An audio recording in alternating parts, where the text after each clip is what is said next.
안녕하세요. 토요미스테리 디바제시카입니다. 때는 지금으로부터 180년 전인 1845년 5월 19일.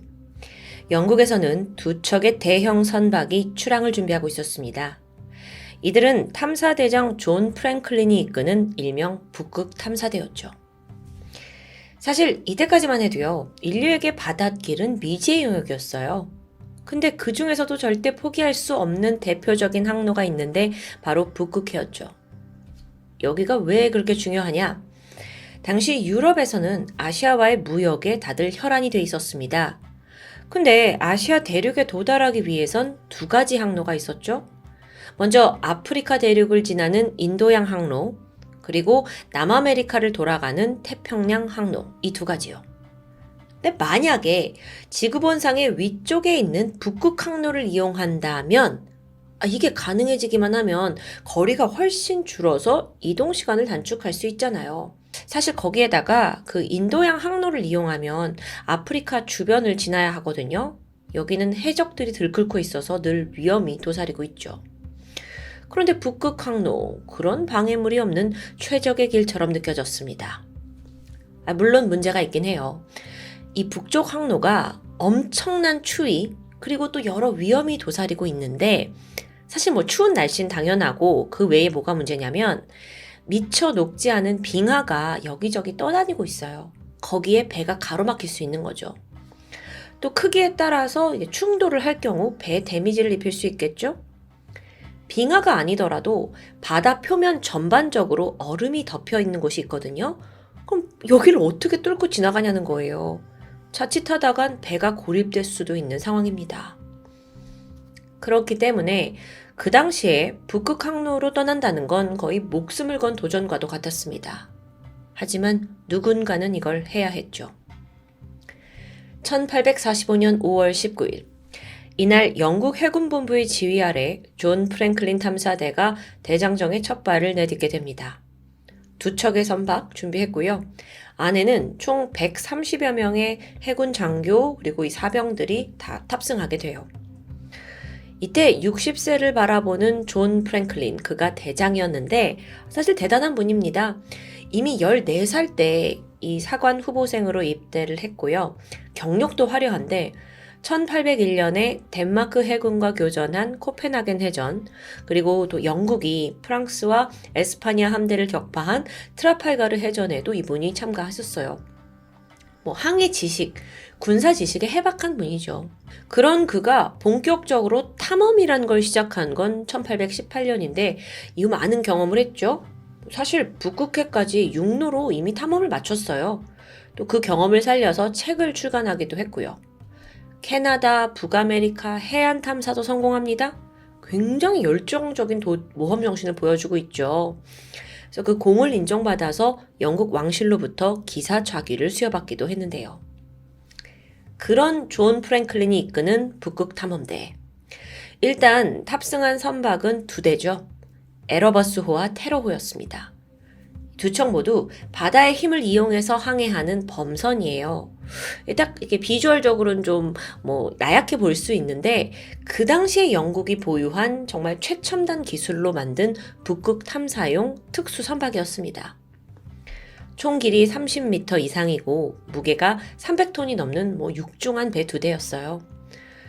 북극 탐사를 떠나기 위해서 배의 외관 곳곳에다가 2.5m 정도 되는 거대한 목재와 쇠를 덧붙였거든요. 그러니까 이게 만일의 경우 빙하나 얼음에 부딪히더라도 손상을 최소화하려는 그 설계 방식이었죠. 뿐만 아니라 선박의 프로펠러 있잖아요. 이거는 해빙, 그러니까 바다 얼음에 이렇게 부서질 수가 있고 손상될 수가 있어서 아예 분리가 가능하도록 제작합니다.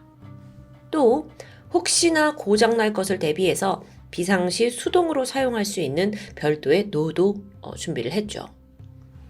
그럼 북극의 추위는 어떻게 대비할까요? 선박 안에는요, 온수 파이프로 작동되는 난방 시스템 갖추고 있었습니다. 그 당시로 치면 이게 엄청난 최신인 거죠. 그런데 여러분, 사실 예정된 북극 탐험의 기간이 무려 2년이에요. 그러니까 이들도 한두 달 안에 돌아오지 못한다는 걸 알고 있었던 거죠. 그래서 이걸 대비하기 위해서 이 선박 안에는 130여 명이 3년간 먹을 수 있는 넉넉한 식량이 실리게 됩니다. 뭐 밀가루 35톤, 고기 24톤, 뭐 음료 막 엄청난 1000리터 이상 막 게다가요, 막 각 발명이 되었던 1.3톤어치의 통조림까지. 물도 필요하잖아요. 그래서 바닷물에서 염분을 제거해서 식수를 만들 수 있는 담수기도 구비가 됐어요. 근데 또 먹을 것만이 문제가 아니죠. 뭐 2년을 지금 가야 되는데 선원들이 지루함을 느낄까봐 도서, 책이 한 3,000권 정도 실리게 됩니다. 아, 이거 그야말로 만반의 준비를 마친 상태예요. 모두들 이 북극 탐험이 성공적으로 끝날 거라 믿어 의심치 않았습니다. 그렇게 배가 순조롭게 출항을 하는데 출항 2달 만인 7월 26일 두 탐사선이 그린란드와 캐나다 사이 배핀만이라는 곳에서 마지막으로 목격되고 이후 행방이 묘연해집니다. 배가 그냥 모두 사라진 거예요. 물론 이때는 지금처럼 해안통신망이 잘 되어 있던 건 아니죠. 그래서 연락이 끊기는 건 비교적 흔한 일이었다고 합니다. 게다가 무슨 일이 있다 하더라도 무려 3년치 식량을 지금 갖추고 떠났는데 어떤 방식이든 살아남을 거고 계속 교전을 해올 거라고 믿었어요. 그렇게 영국 정부는 하루하루 소식을 기다렸죠. 그렇게 흘러간 시간이 무려 2년입니다. 2년이 지나고 나서야 영국은 심각성을 깨달아요. 서둘러 2만 파운드의 보상금을 내걸고 본격적으로 프랭클린 탐험대의 행방을 추적하기 시작했죠. 추적이 시작된 1847년, 자, 이때부터 수많은 수색대가 북극해로 향했습니다. 근데 이들에게도 이건 위험한 도전이거든요. 아무리 국가에서 지원을 하고 또 돈이 걸려 있기도 했지만요. 안타깝게도 그 수많은 수색대들 중에서 사실 프랭클린호가 데리고 떠났던 130명보다 더 많은 사람들이 희생되고 말아요. 살아 돌아오질 못한 거죠. 그렇게 수색이 시작된 지 여러분 어느덧 12년이 흐르게 됩니다. 12년이요. 그만큼 북극 항로가 험난했던 거예요. 이 1800년대 후반이잖아요. 그런데 여러분, 북극해로 떠났던 모든 사람이 실패한 건 아니었어요. 수색을 한 지 3년 만인 1850년 여름, 수색대에 합류했던 미국인 헤이븐 대위가 캐나다 북쪽 비치섬에서 뜻밖의 흔적을 발견합니다. 그게 뭐였냐면 프랭클린 탐험대가 소지하고 있던 물건들 그리고 대원 3명의 무덤이었어요. 그럼 여기에 왔었다는 뜻이 되잖아요. 게다가 이어서 다시 3년 후에 1853년이었는데 의학 박사였던 레이 씨가 역시나 이번에도 캐나다 북쪽 그 에스키모인들에게 결정적인 이야기를 하나 들어옵니다. 에스키모인들에 따르면 북아메리카 대륙의 최북단 지점인 부시아 반도 백강에서 백인들이 한 30-40명이 모여있는 집단을 목격했대요. 근데 사실 여기는요, 최북단이잖아요. 그러다 보니까 막 정말 살을 파고드는 듯한 매서운 추위가 펼쳐지는 곳이거든요. 근데 이들이 막 백인 30-40명이 힘겹게 눈 속을 헤매고 있더라는 겁니다. 게다가 당시 이들은 커다란 배 2척을 반도와 가까운 킹 윌리엄 섬에 버렸다고도 했고요. 근데 에스키모인들이 거짓말을 한 게 아니냐라는 의심이 이제 짙어졌고, 그래서 에스키모 사람들이 증명해 주겠다라면서 그 배에 가서 자기들이 가져온 물건들을 레이에게 보여주게 돼요. 탐험대의 물건이 맞는 겁니다. 그래서 레이도 급하게 그쪽으로 갔죠? 아니 근데 이상하게 배의 흔적은 찾을 수 없었어요. 이상합니다. 그러다 얼마 후 레이가 또 새로운 에스키모인들을 만나게 됐거든요. 이번엔 더 충격적인 이야기를 하는 거예요. 자기들도 백인 무리를 봤대요. 근데 이미 사망한 상태였다는 거죠. 특히나 이 에스키모인들은 백인들의 무더기 시신을 발견했는데 충격적이게도 일부는 팔다리가 없고요. 또 주변에 웬 솥단지 하나가 놓여 있었는데 그 안에 사람의 것으로 보이는 인유까지 들어있었다고 말합니다.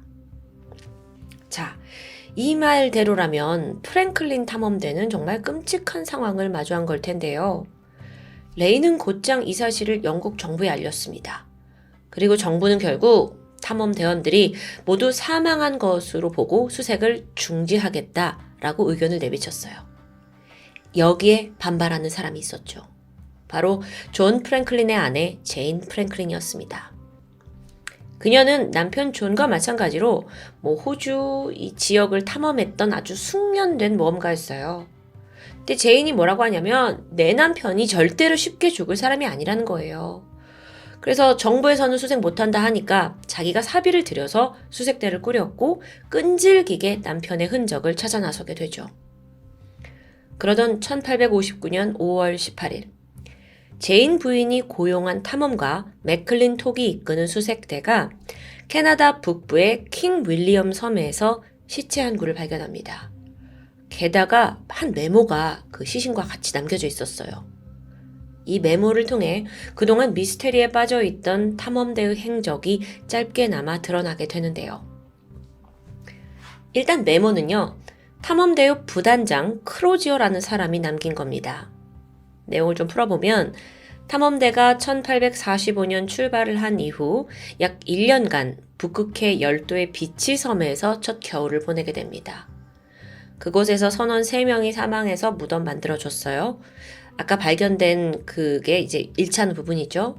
그리고 이후 1846년 9월 북극해로 원래 목적대로 다시 향하게 되는데 빅토리아 해협쯤에서 해빙에 갇히게 되는 바람에 이게 이듬해 여름까지 꼼짝달싹 못하게 됩니다. 이게 어느 정도 녹아야 배가 움직일 수 있는 거니까요. 그래서 이들도 여름까지는 기다려 봐야겠다. 얼음 좀 녹으면 우리 다시 떠날 수 있겠지. 근데 하필 그 해 북극해 기온이 역대 최저였습니다. 그러니까 여름이 돼도 해빙이 녹질 않아요. 그러니까 배는 그대로 자초되고 만 거죠. 그 과정에서 존 프랭클린 대장을 비롯한 선원 23명이 사망했습니다. 여기에 대한 정확한 사인은 적혀있지 않았고요. 이후 나머지 대원들은 좌초된 배 안에서 일단 남은 식량으로 하루하루를 버티게 돼요. 그렇게 무려 2년이 지나고 1848년 4월 이들은 결국 배를 버리고 캐나다 본토 쪽을 향해서 남쪽으로 떠납니다. 이때 걸어서 이동해야 하는 거리가 무려 400km, 그 추위 속에서. 대원들은 짐을 옮겨 실었고요. 또 육지에 도달해서는 눈썰매를 만들어가지고 그걸 끌면서 이동했다고 해요. 하지만 왜 배에 있다가 밖으로 나왔겠어요? 식량이 다 이제 떨어졌기 때문이죠. 육지에서도 계속 식량이 떨어져 갑니다. 새로운 걸 먹을 거를 구하지 못하고요. 결국 그들은 오래 버티지 못하고 아사합니다. 자, 이 메모를 통해서 그간의 미스테리가 어느 정도 풀리게 돼요. 그러니까 사람들은 탐험대가 정말 많은 고충 속에서 전멸한 거다라고 확신하게 되죠. 아니, 근데 이상한 점이 남아 있습니다. 130명이 함께 있었잖아요. 근데 지금 실제 발견된 시신은 몇 구 없어요. 그럼 나머지 대원들은 어디 간 걸까요? 살아있을 확률은 굉장히 낮아 보입니다. 여기에 대해 전문가들은 그쪽의 기후와 자연을 고려했을 때 북극곰이 시신을 먹어치웠을 거라고 추측하고 있습니다. 자, 어느 정도 이렇게 결과가 나왔어요. 근데 여기에도 불구하고 제인 부인만큼은 끝까지 희망을 놓지 못했죠. 쪽지가 나왔는데도 불구하고 무조건 내 남편을 찾아서 수색을 해야 된다고 고집을 부리는 거예요. 그러다 보니까 나중에 결국 사람들은 그녀를 급기야 조롱하고 비아냥거렸죠. 제인 아랑곳하지 않았고요. 자기의 전 재산 쏟아 부어서 1870년대까지도 수색대를 계속 파견합니다. 자, 이때쯤 되니까 남편이 떠난 지 25년째예요. 그러니까 25년이 지났는데도 남편이 살아있다고 믿고 계속 보내는 거죠. 그러다 1875년 끝내 그녀는 만 83세의 나이로 눈을 감고 말았습니다. 그렇게 제인 부인이 사망한 후 프랭클린 탐험대에 대한 이야기는 점점 사람들의 기억에서 잊혀져 갔죠. 그런데요, 20세기에 들어서 다시금 이 사건이 수면에 올라왔습니다. 그 계기가 뭐냐면 지난 1980년에 비치 섬에서 세 구의 시신이 발견되거든요. 근데 이게 너무 날씨가 춥잖아요. 그래서 거의 미라화된 채로 보존돼서 발견된 거예요. 확인해보니 이들은 프랭클린 탐험대였죠. 근데 여기서 더 놀라운 게 남아 있습니다. 부검을 했어요. 일단 사인은 결핵으로 밝혀졌는데 이상하게 몸속에서 납성분이 정상보다 10배가 넘는 수준까지 검출된 거예요. 그래서 왜 그랬을까 분석을 하던 중 그 선박이 챙겨갔던 통조림이 지목됩니다. 통조림을 밀봉하는 과정에서 상당량의 납이 사용이 되었는데 이걸 섭취하게 된 대부분의 선원들이 납 중독에 시달렸을 거라는 추정. 아니, 안 그래도 북극 탐험하면서 지쳐 있었을 텐데 그 와중에 뭐 폐결핵, 괴혈병, 납 중독까지 시달렸다면 정말 최악의 상황이었겠죠. 참고로 그 괴혈병이라는 건 비타민 C가 부족해서 생기거든요. 근데 이걸 예방하기 위해서는 다양한 음식을 골고루 섭취해야 돼요. 그런데 항해 대원의 경우에는 오랜 시간 계속 한정된 종류의 음식만 먹잖아요. 그러니까 이런 열악한 컨디션, 막 설상가상 빙산까지 녹지 않으니까 기온은 영하로 떨어지고 그 결과 추위와 굶주림을 이기지 못하고 이들이 사망할 수밖에 없었다는 게 결론입니다. 추가로 식량이 다 떨어지다 보니 살아남기 위해 식인 행위를 저질렀다는 사실도 부검을 통해 확인되었습니다. 자, 어느 정도 이 탐험단이 도대체 무슨 일을 거기서 겪었는지 뭐 좀 그림이 그려졌어요. 근데 여전히 미스테리는 남아 있습니다. 특히나 가장 유명한 그 프랭클린 대장을 비롯해서 주요 인물들의 정확한 사인과 또 시신이 발견되지 않았거든요. 또 마지막에 그 발견된 쪽지 있잖아요. 그거 말고 뭐 항해 일지나 탐험 일지 같은 문서는 모두 사라져버린 후예요. 또 만일 이들이 대피 도중에 에스키모인들을 마주쳤다면요. 충분히 도움을 요청할 수도 있었을 것 같은데 뭐 자존심 문제였는지 왜 그러지 않고 죽음을 맞이했는지도 의문으로 남아 있습니다. 물론 의견이 분분하긴 하지만 유력한 가설을 잠깐 말씀드리자면 이 배에 탔던 선원들은 대부분 고등교육을 받았던 나름 영국의 엘리트들이었어요. 더구나 자기는 대영 제국의 국민이라는 자부심이 상당한데 자기들 생각에 막 털옷 입고 개썰매 타는 에스키모 원주민들은 좀 원시적으로 보인 거죠. 그래서 도움을 요청하지 않았다는 설이 있습니다. 근데 물론 반대로 오히려 원주민들이 그들을 외면했을 수도 있고요. 이 사건은 전 세계에서 최대 해양 미스테리로 꼽히고 있었어요. 사실 가장 큰 이유는 130명의 선원 싣고 이 선박 자체도 굉장히 무장한 상태였는데 배가 사라졌죠? 그래, 선원들은 뭐 빠져나오고 어쩌자 쳐요. 근데 배는 어디 있는 거죠? 이 두 선박이요. 사라진 지 150년이 지나도록 발견되지 않았기 때문이에요.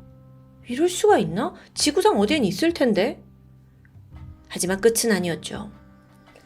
결국 배가 출항을 한 지 168년이라는 시간이 흘렀고 드디어 지난 2014년 9월 캐나다 북부 킹 윌리엄 섬 근처 해저에서 사라진 함선 가운데 한 척인 에러버스호가 발견됩니다. 168년 만이었어요.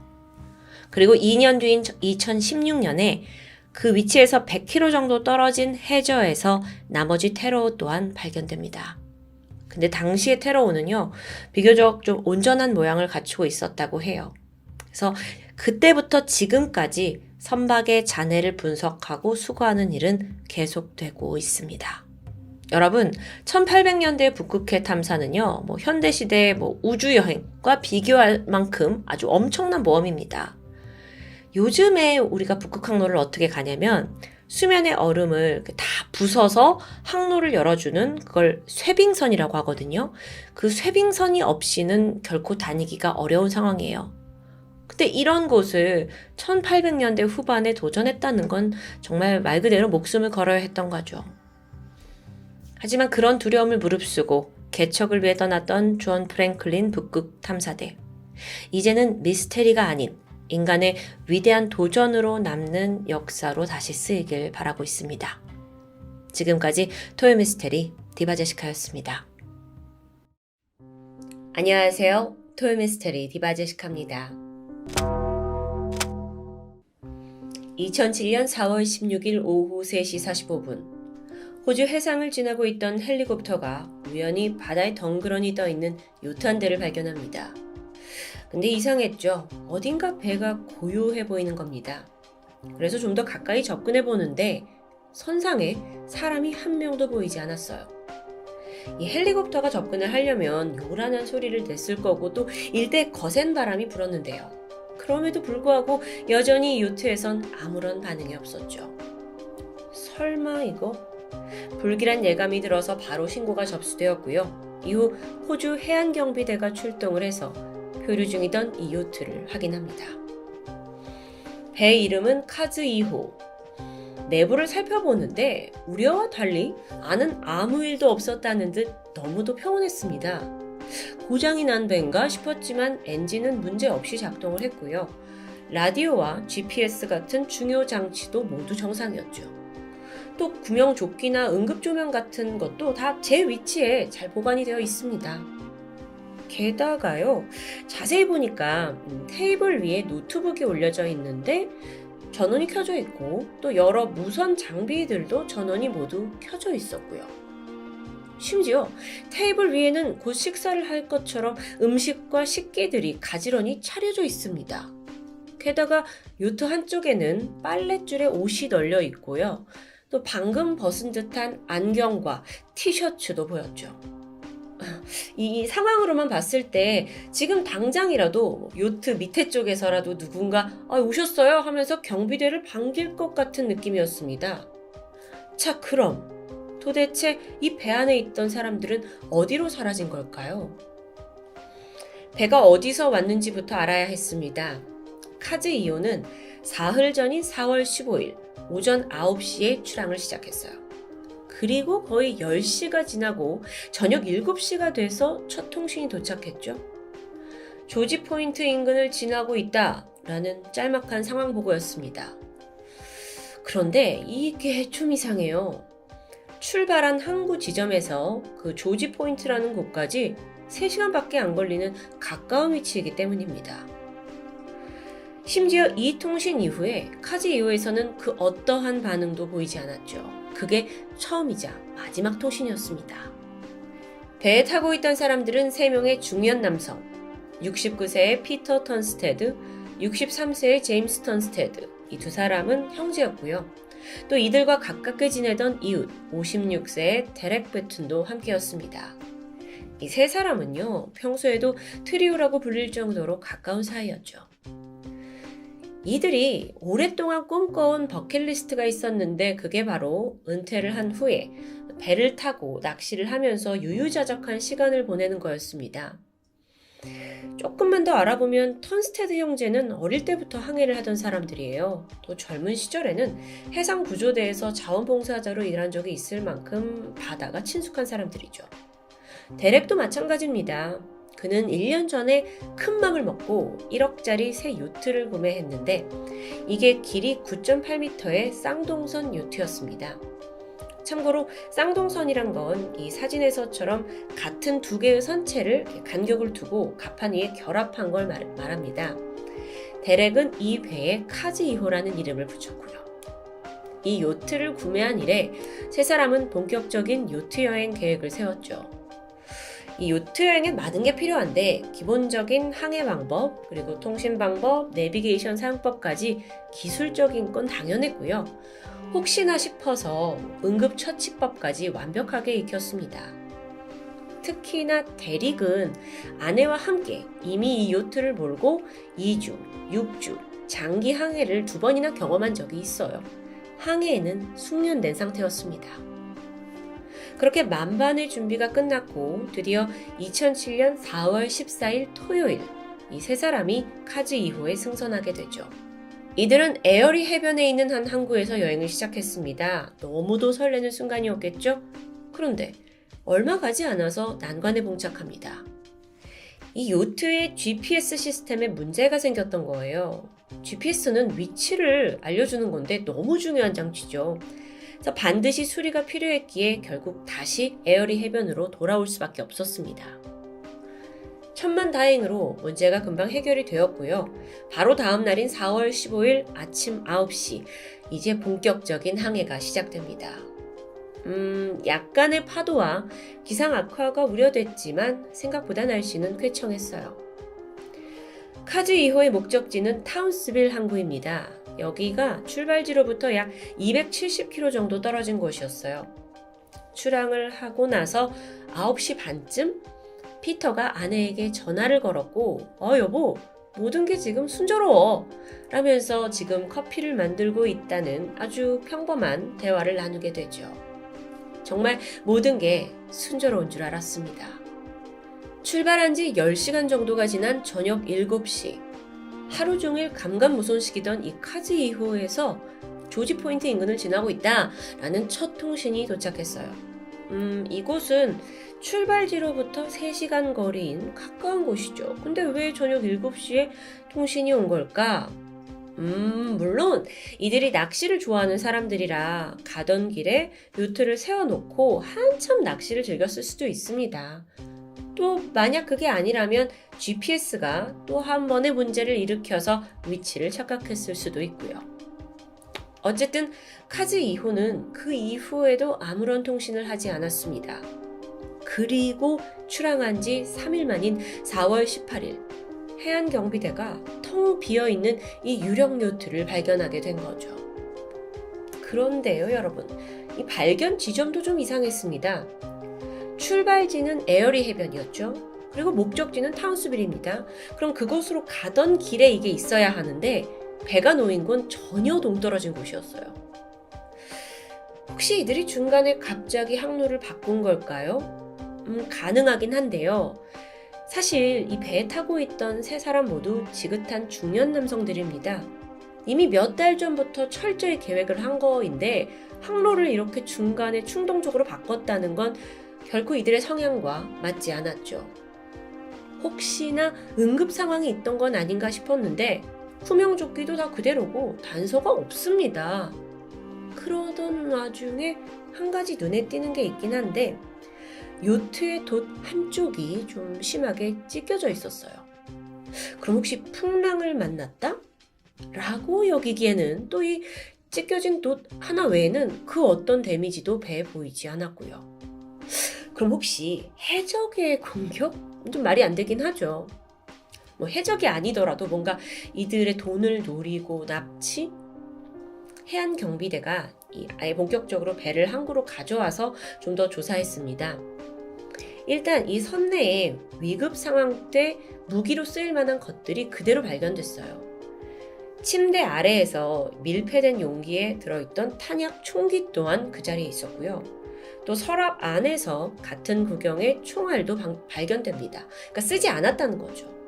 모든 것들이 얌전히 제자리에 있었기 때문에 이 배에서 어떤 범죄나 침입의 징후는 쉽게 찾을 수 없었는데요. 여러분, 다행히 요트에는 항해 루트가 기록되는 GPS 추적 장치가 달려 있습니다. 이게 비행기로 치면 약간 블랙박스 같은 거라고도 볼 수 있겠죠. 요트가 어떻게 어디로 움직였는지를 분석해 보면 사라진 이들의 행방을 알 수 있지 않을까요? 그런데 막상 열어보니까 참 기이하게도 이 GPS에 충분한 저장 공간이 있지 않았습니다. 그래서 오직 최근 이틀치만의 기록이 있어요. 근데 지난 이틀은 뭐예요? 이미 배가 해상을 떠돌고 있던 때였기 때문에 사실 그 안에 추적에 도움이 될 만한 정보가 남아있지 않은 겁니다. 너무 답답하죠. 그나마 확실한 건 이 세 사람이 보낸 무전 정보, 우리가 조지 포인트 인근을 지났다, 이것만 확신할 뿐입니다. 어라? 그러고 보니까요, 조지 포인트 이 주변은 모래톱 지대가 형성되어 있었어요. 그럼 이제 추정을 우리가 해봐야 되는데 요트가 여기에 좌초되었을 수도 있죠. 그래서 배를 밀어내기 위해서 세 사람이 일단 바다에 뛰어들었는데 그 순간 돌풍이 닥치면서 요트가 멀어져 버렸고 그렇게 바다에 남겨진 이들이 사고를 당했다는 시나리오. 조금 이제 끼워 맞추기식인 것 같긴 한데 이거 외에도 혹시 이제 배가 자초가 돼가지고 아예 다른 배로 옮겨 탔을 수도 있다라고 생각을 합니다. 그런데 해당 지역에 있던 선박들을 조회한 결과 유사한 일이 전혀 없어요. 결국 이 미스테리를 풀 열쇠는 카즈 2호가 도대체 왜 그렇게 늦은 시각에 조지 포인트를 지나갔는가 여기에 달려 있을 것 같은데, 혹시 셋 사이에 갈등이 생겨가지고 몸싸움을 하다가 한 사람이 바다에 빠져서 파도에 휩쓸렸는데 뒤늦게 구해야겠다 하고 두 사람이 다시 들어갔다가 다 같이 빠지게 됐다는, 사실 이러지 않고서야 어떻게 배를 남겨두고 세 사람이 다 사라지냐는 거예요. 물론 이 스토리가 좀 클리셰 같긴 하지만 그나마 이게 그럴듯한 가설로 들리는데요. 여전히 의문이 가시기엔 충분치 않은 느낌입니다. 그렇게 아무런 단서도 찾지 못한 채 답답해하던 중에 결정적인 단서가 나옵니다. 바로 배 안에서 촬영된 비디오였어요. 해당 영상은 출항일인 4월 15일 오전 10시 이 형제 중에 동생 제임스가 찍은 것으로 보입니다. 보시면 형 피터는 선미 계단에 앉아 낚시를 하고 있고요. 또 요트의 주인 데렉이 배 키를 잡고 있었죠. 그 누구도 구명조끼를 입고 있진 않았습니다. 또 마침 카메라가 360도 회전을 하면서 그 섬과 주변을 보여주는데요. 바다 상태를 보니까 좀 눈에 띄게 출렁이죠. 영상은 곧이어 끝이 나는데, 이 비디오가 공개된 직후 다들 이 배가 풍랑을 만났구나, 그래서 돛이 찢어져 있었구나 라고 여기는 듯 했습니다. 근데 그게 또 이렇게 단순하지 않아요. 사람을 배에서 떨어뜨릴 만한 강한 풍랑을 만났다? 근데 어떻게 요트 안에 이 테이블에는 음식들이 저렇게 가지런히 놓여 있을 수 있을까요? 위급 상황에 가장 먼저 찾아야 했을 구명조끼도 그대로였습니다. 자, 여러분, 이 미스테리 잠시 접어두고 일단 실종자들을 찾는 게 급선무겠죠. 해양경비대는 대대적인 수색을 펼쳤습니다. 구조대는 물론이고 헬리콥터, 경비행기, 또 상업 선박까지 모두 동원했어요. 야간에는요, 적외선 탐지 기능을 갖춘 항공기를 띄워서 바다를 뒤졌지만 실종자들이 도무지 나타나지 않았죠. 그렇게 6일 만에 수색 작업은 중단됩니다. 찢어져 있는 돛 하나를 제외하고 너무나 멀쩡한 상태로 텅 비어있는 유령 요트로 발견된 카즈 2호. 이 망망대해에서 증발해버린 세 사람. 이 사건은요, 어떤 단서도 흔적도 찾지 못한 채 미궁에 빠져버려요. 그리고 실종 16개월이 지난 2008년 8월에 사건을 공식적으로 정리한 수사보고서가 공개되죠. 여기에서는 그동안 말씀드린 많은 가설들 중에서 그나마 가장 가능성이 있는 한 시나리오가 채택됩니다. 자, 이제부터 말할 내용은 그 시나리오를 바탕으로 구성된 거죠. 사건은 마지막 통신이 이루어진 조지 포인트 인근에서 벌어졌습니다. 비디오에서 볼 수 있듯이 형 피터가 낚시를 하고 있었어요. 그런데 미끼가 방향키에 걸렸고 이걸 푸는 과정에서 사고로 배 밖으로 떨어집니다. 즉각 이제 비디오를 찍고 있던 동생 제임스가 형을 구하러 바다에 뛰어들었죠. 그런데 같은 시각 이 데릭이 배 키를 잡고 있었습니다. 그러니까 이들 구해야 되잖아요. 그래서 급하게 배 엔진을 더 이제 돌리게 돼요. 그리고 돛을 내리고요. 그런데 그 과정에서 돛이 반대쪽으로 급격히 돌아갔고 이게 데렉의 몸을 쳐서 그 또한 바다에 빠지게 되었다는, 결국 요트는 따라잡을 수 없는 속도로 이제 점점 멀어져 갔고 조난자들은 체력이 다해서 바다에서 익사할 수밖에 없었다 라는 게 가설입니다. 카즈 2호의 일부 흔적이 이 시나리오를 뒷받침하고 있어요. 그리고 물론 가능성 높은 가설 중에 하나일 뿐이죠. 하지만 실종자 가족들과 또 일부 현지 항해사들은 이거 말도 안 된다 라면서 동의할 수 없다고 반발했죠. 사실 이게 굉장히 어렵게 나온 결론이에요. 뭔가 결론이 나야 하니까 막 결론을 꾸겨 맞춘 듯한? 그래서 이 시나리오를 만든 검시관조차도 꼭 이렇다고 100% 단정할 순 없다라는 여지를 남겨두게 되죠. 여러분, 이런 유령배 관련 미스테리 사건에는 종종 음모론도 등장합니다. 그래서 미확인 수중물체에 의해서 납치된 거다, 전설 속의 바다 괴물의 공격을 받았다까지 등등 이런저런 이야기가 많았습니다. 하지만 답은 결국 찾지 못했죠. 그때 이후 카즈 2호 미스테리는 현대판 메리 셀레스토라고 불리면서 세계의 미스테리로 남아버렸습니다. 메리 셀레스토는 잘 아시다시피 가장 유명한 유령배라고 할 수 있겠죠. 톰에서도 다룬 적이 있었는데요.